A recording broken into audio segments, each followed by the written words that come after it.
క్షమించండి ఎస్ఐ గారు.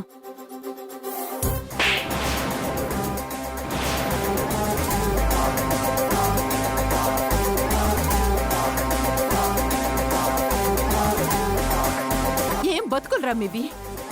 మీరు నిజంగా గెలవాలి అంటే ప్రజలకి మీ మీద విశ్వాసం కలిగేలా చెయ్యాలి. అంతేకాని ఇలా ఇతరుల్ని ఇరకాటంలో పెట్టి గెలవాలని అనుకోకూడదు. అయినా ఆ ఇంట్లో ఆదర్శంగా మీ మామయ్య ఉన్నాడు కదరా. ఆయనకున్న గుణాల్లో ఒక్కటి మీకున్నా మీరెప్పుడో బాగుపడి ఉండేవాళ్ళు. నీకన్నీ మీ అమ్మ బుద్ధులే వచ్చాయి. అయినా సింపతి కోసం నువ్వు కన్ను తల్లిని పొడిచావంటే ఛీ, నీ మొహం చూడాలంటేనే అసహ్యం వేస్తుంది. అసలు నీది ఒక జన్మేనా? దేవుళ్ళంటే మా అన్నయ్య కడుపున చెడబుట్టావు కదరా. అమ్మా, ఇలాంటి కసాయి వాళ్లతో మాట్లాడడం కూడా వేస్ట్ అమ్మా. దీపక్ చేసిన పాపానికి శిక్ష అనుభవిస్తాడు. నాన్నే దగ్గరుండి అరెస్ట్ చేయించారు కాబట్టి దీపక్ ని కాపాడడం ఎవరి తరం కాదు. పదమ్మా వెళ్దాం.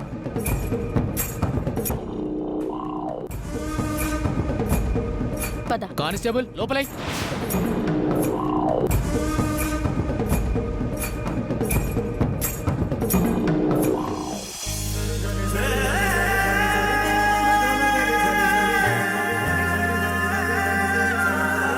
చాలా థ్యాంక్స్ రూపా. రాజు, నీకు కూడా థ్యాంక్స్.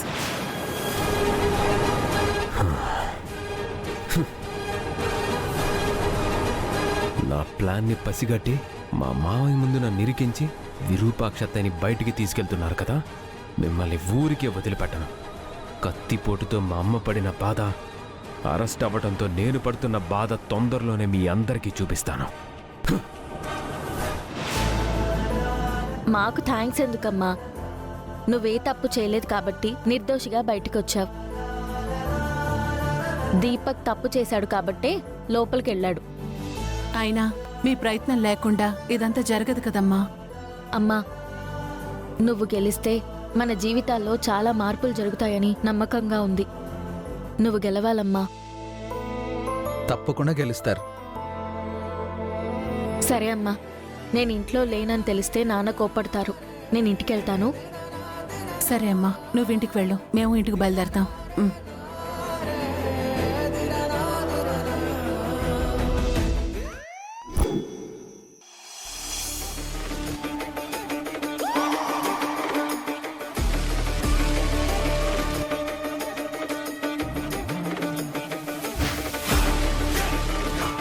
అంతా బాగానే మేనేజ్ చేశాడు, కానీ తప్పించుకోవడానికి చేసిన ప్రయత్నంలో సీసీ కెమెరా ఆఫ్ చేసి తప్పించుకోలేకపోయాడు.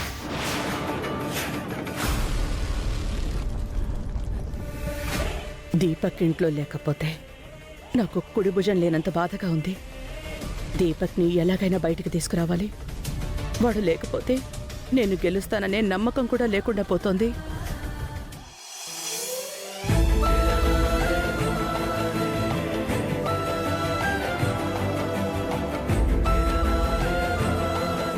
ఏమే ముత్యాలు, ఆ అమ్మగారి మీద ఏ దుష్టశక్తులు కళ్ళు పడ్డాయో ఏటో గాని ముందు దిష్టి తీసి ఆ దుష్టశక్తుల దిష్టిని తిప్పుకొట్టవే. అట్టాగే అయ్యా.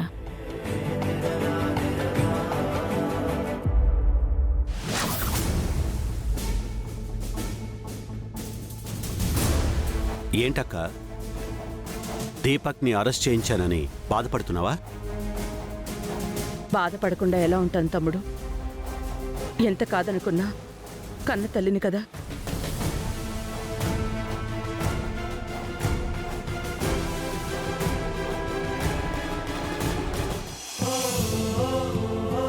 అమ్మగారు, మీరు బయటికి రారని చాలా భయపడిపోయాం.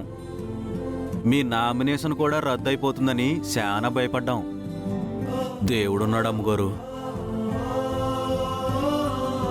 ఆ దేవుడు నా వైపు ఎప్పుడూ లేడు అప్పలనాయుడు. నేను కష్టాల్లో ఉన్న ప్రతిసారి నా పక్కన నిల్చింది రాజునే.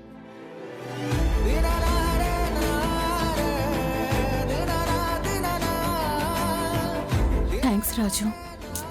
నాకు థ్యాంక్స్ ఎందుకు అమ్మగారు? నేను ప్రాణంగా ప్రేమించిన అమ్మాయి గారిని నాకిచ్చి పెళ్లి చేశారు. దానికి ఈ జన్మంతా నేనే మీకు రుణపడి ఉండాలి. అమ్మగారు ఒకసారి లేవండి. ఏరుగు దిష్టి, పోరుగు దిష్టి, ఆ విజయాంబిక దిష్టి, దీపక్ దిష్టి, అన్ని దిష్టులు తొలగిపోవాలి. తూతుతూ అనండి. తూతూ.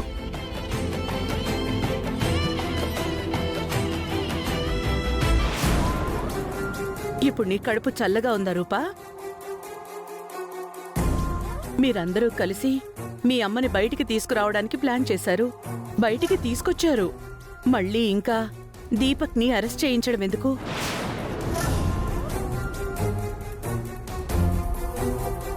అయినా నేను చెప్తున్నాను కదా, నన్ను పొడిచింది దీపక్ కాదు అని. అక్క, ఇందులో నీ తప్పు కూడా ఉంది.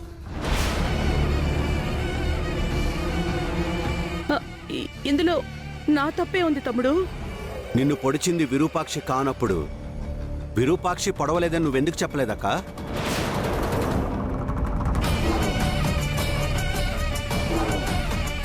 ఎందుకంటే పొడిచింది అమ్మ కాదు అని చెప్తే పొడిచింది దీపక్ అని చెప్పాల్సి వస్తుంది కదా నాన్న.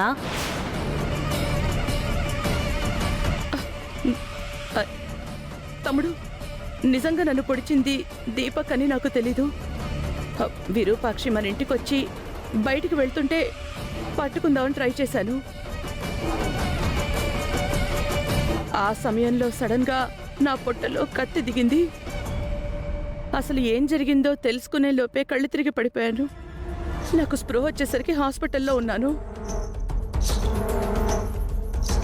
అత్తయ్య గారు చెప్పిన దాన్ని బట్టి చూస్తే దీపకే ఈ మర్డర్ అటెంప్ట్ చేశాడనడానికి కూడా ఆధారాలేం లేవు కదా పెద్దయ్యా.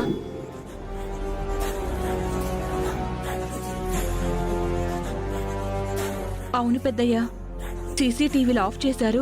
బయటపడున్న దుప్పటికి ఆయన కడియం చుట్టుకుంది అనే ఆధారాలే తప్ప ఆయనే పొడిచారు అనడానికి కూడా సరైన ఆధారాలు లేవు కదా పెద్దయ్యా.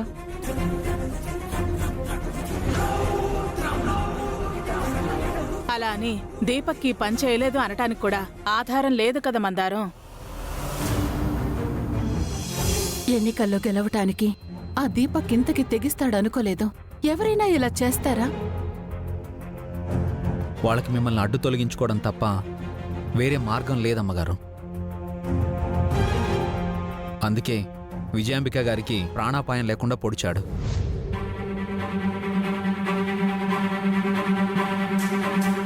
మిమ్మల్ని ఇరికించి మీ నామినేషన్ని రద్దు చేస్తే వాళ్ళ విజయానికి అడ్డుండదు అనుకున్నారు. పోనీలేరా నాయన, సమయానికి నిజం బయటపెట్టి ఆ అమ్మగారిని బయటికి తీసుకొచ్చినావు. సమయానికి అమ్మాయి గారు సాయం చేయబట్టే ఇదంతా జరిగిందమ్మా.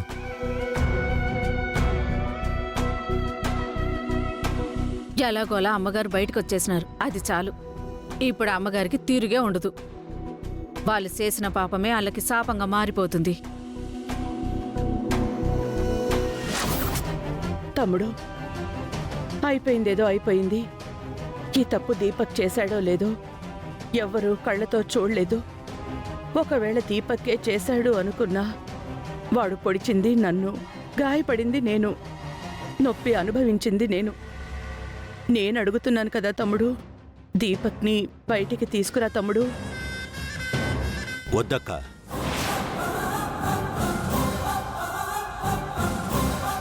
విరూపాక్షి విషయంలో మనం చేసిన పనికి ఇప్పటికే ప్రజల్లో మన మీద కొంత వ్యతిరేకత ఏర్పడి ఉంటుంది. దీపక్ని అరెస్ట్ చేయించడంతో కొంతలో కొంతైనా సానుకూలత ఏర్పడి ఉంటుంది. ఇప్పుడు మళ్ళీ వాడిని బయటికి తీసుకొచ్చి ప్రజల దృష్టిలో నేను చెడ్డోణ్ణి కాలేను. అన్నయ్య చెప్పింది కూడా నిజమే అక్క. ఈ ఎన్నికల్లో నువ్వు గెలుస్తావంటే అది కేవలం అన్నయ్య చేసిన మంచి పనులు మాత్రమే. ఇప్పుడు దీపక్ని బయటికి తీసుకొస్తే మన ఓటమిని మనమే కొని తెచ్చుకున్నట్టు అవుతుందక్క. వాడి గురించి ఆలోచించడం వదిలేయక్క, నిన్ను ఎమ్మెల్యేగా ఎన్నుకోబోయే ప్రజల గురించి ఆలోచించు. రేపు జరగబోయే ఎన్నికల గురించి ఆలోచించు.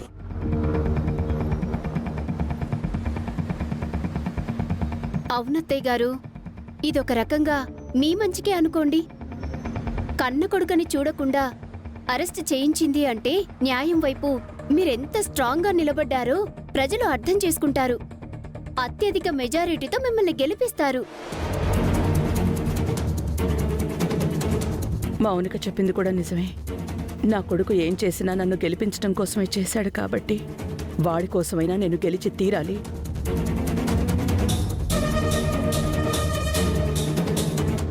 సింపతితో ఓట్లు పడ్డానికి దీపక్ హత్యకి గురవ్వలేదు. హత్యా ప్రయత్నం చేశాడు. ఆ తప్పుని ఇంకొకరి మీదకి నెట్టేశాడు. ఇదెంత పెద్ద నేరమో ప్రజలు కూడా అర్థం చేసుకుని ఎవరిని గెలిపిస్తే మంచి జరుగుతుందో వాళ్ళనే గెలిపిస్తారు. జారు మిఠాయా? అక్క, దీపక్ తప్పు చేయలేదని నిరూపించబడితే వాడే బయటకొస్తాడు. నువ్వేం బాధపడకో. అలాగే తమ్ముడు. చంద్ర, అన్నయ్య, రేపే ఎలక్షన్స్. నువ్వు ఒక్కసారి మన 2 నియోజకవర్గాల్లో ఎలాంటి అవంతరాలు జరగకుండా చూసుకోవాలి. అలాగే అన్నయ్య.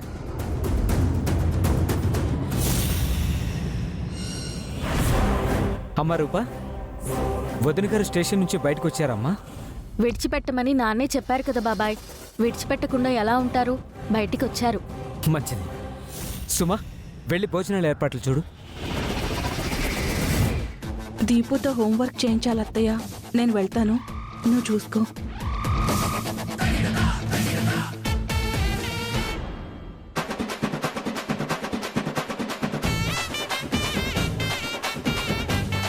అత్తయ్యా, కత్తితో బలంగా పొడిచినా భలే బయటపడ్డావత్తయ్యా. అయినా అలా ఎలా పొడిచాడత్తయ్యా? ఒక్కరోజుకే లేచి కూర్చునేలాగా.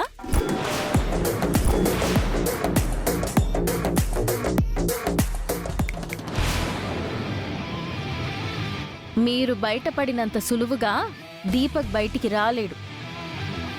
ఎందుకంటే మీ మీద హత్యా ప్రయత్నం చేసింది దీపక్కే కాబట్టి. మా అమ్మని ఇరికించాలని చూస్తారా?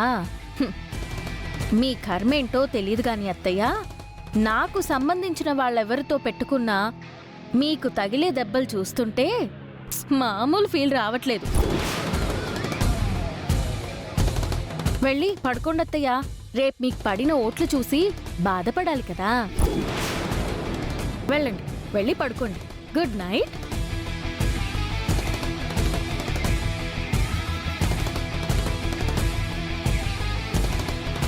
నిజంగానే మనకు ఓట్లు పడవా? రూప వాళ్ళమ్మకి అంత సీనుందా అత్తయ్య? వీళ్ళకి అంత సీన్ లేదు మౌనిక. కానీ విరూపాక్షి వెనక ఉన్న రాజుగాడికి చాలా సీనుంది.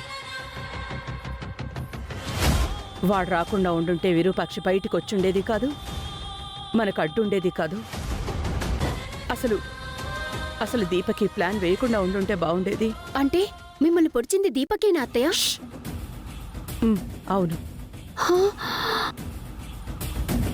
అవునా?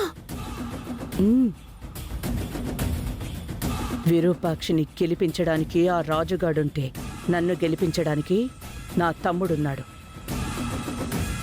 నా తమ్ముడి ఫోటో చూసి, నా తమ్ముడి పేరు చూసి నాకు ఓట్లేస్తారు.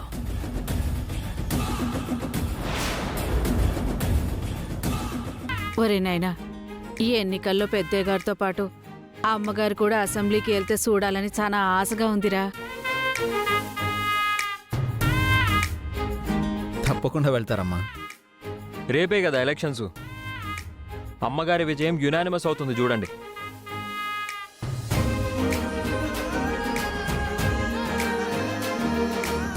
ఆ విజయాంబిక పాపం పండడానికైనా నేను గెలవాలి రాజు. అమ్మగారు, ఈ బస్తీ మొత్తం ఓట్లు మీకే పడతాయి. ఈ నియోజకవర్గపు గెలుపోవటంలో ఆధారపడేది ఈ బస్తీ హోటళ్ల మీద అమ్మగారు. మీరు నిశ్చెంతగా ఉండండి అమ్మగారు. 2 రోజుల్లో ఎమ్మెల్యే విరూపాక్షి గారి జిందాబాద్ అనే నినాదాలతో గాంధీనగర్ మొత్తం దద్దరిల్లిపోద్ది.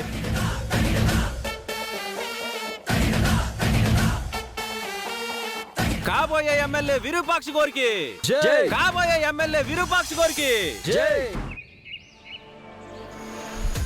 సూర్యప్రతాప్ గారికి జై, విజయాంబిక గారికి జై, సూర్యప్రతాప్ గారికి జై, విజయాంబిక గారికి జై, సూర్యప్రతాప్ గారికి జై, విజయాంబిక గారికి జై సూర్యప్రతాప్ గారికి జై విజయాంబిక గారికి జై ఎలక్షన్స్ లో ఎప్పుడూ లేని విధంగా 90% ఓటింగ్ నమోదైంది. ఎలక్షన్స్ హోరాహోరీగా జరిగాయి. మరో 2 రోజుల్లో ఎలక్షన్స్ ఫలితాలు కూడా రాబోతున్నాయి. ఎవరు విజయం సాధిస్తారనే ఉత్కంఠ నెలకొంది.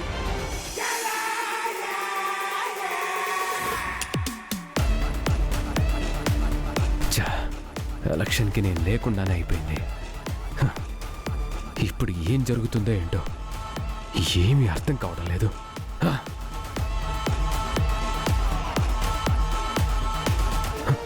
మమ్మీ, దీపక్, మమ్మీ, ఎలా ఉన్నావు నాన్న?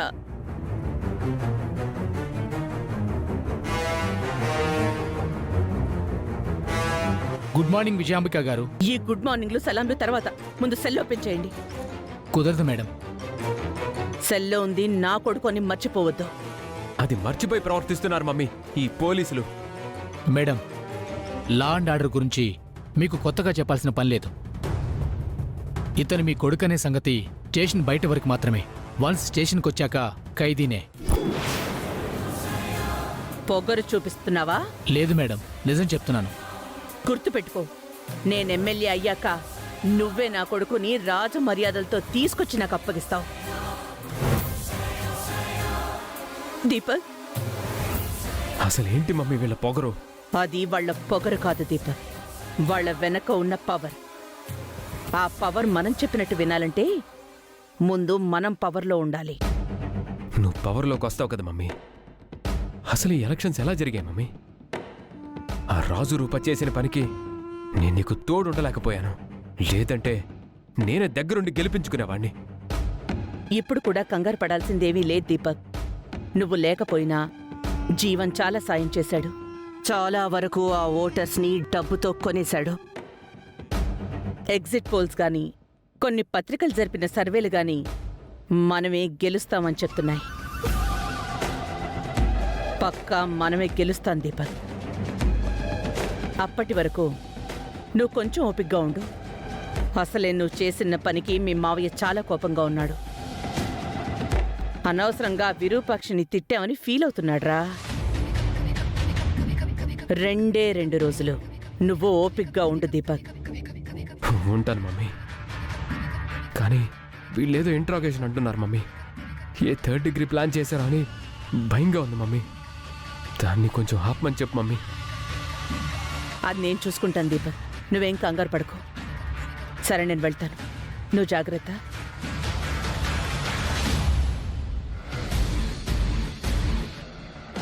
నా కొడుకు మీద ఏగ వాలినా నేను సహించను. కొంచెం జాగ్రత్తగా చూసుకోండి. మీ కొడుకుని మీరు జాగ్రత్తగా చూసుకుని ఉండుంటే ఈ రోజు ఈ పరిస్థితి వచ్చుండేది కాదు కదా మేడం.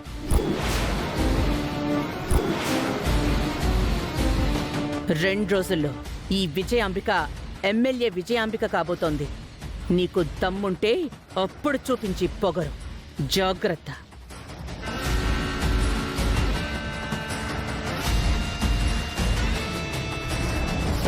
మమ్మీ అనవసరంగా రెచ్చగొట్టెళ్ళిందేమో. ఈ రాత్రికి నాకు శివరాత్రేనేమో. ఈ స్థితిలో ఉంచిన రాజు రూపల్ని మాత్రం అస్సలు వదిలిపెట్టను. వాళ్ళిద్దరికి చుక్కలు చూపిస్తాను.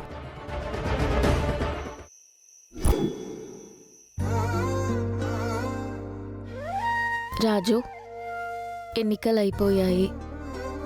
మనం అనుకున్నట్టు అమ్మ గెలిస్తే చాలా బాగుంటుంది రాజు. ఆ తర్వాత మందారంకి గతం గుర్తొచ్చేలా చెయ్యాలి. రాఘవ ఎక్కడున్నా వెతికి పట్టుకోవాలి. అప్పుడే మన జీవితంలో ఉన్న చిక్కుముళ్ళన్నీ తొలగిపోతాయి. అప్పుడు నువ్వు, నేను, మన బంటి హ్యాపీగా కలిసి ఉండొచ్చు. నేను మీ ఇద్దరిని ప్రతి క్షణం మిస్ అవుతున్నాను రాజు.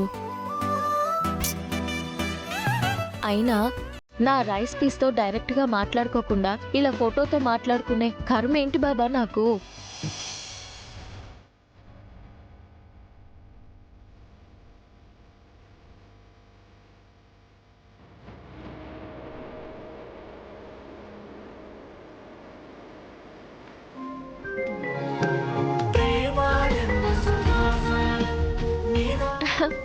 నువ్వున్నావు బాబా, నీతో ఇలా చెప్పుకున్నానో లేదో అలా ఫోన్ చేస్తున్నాడు.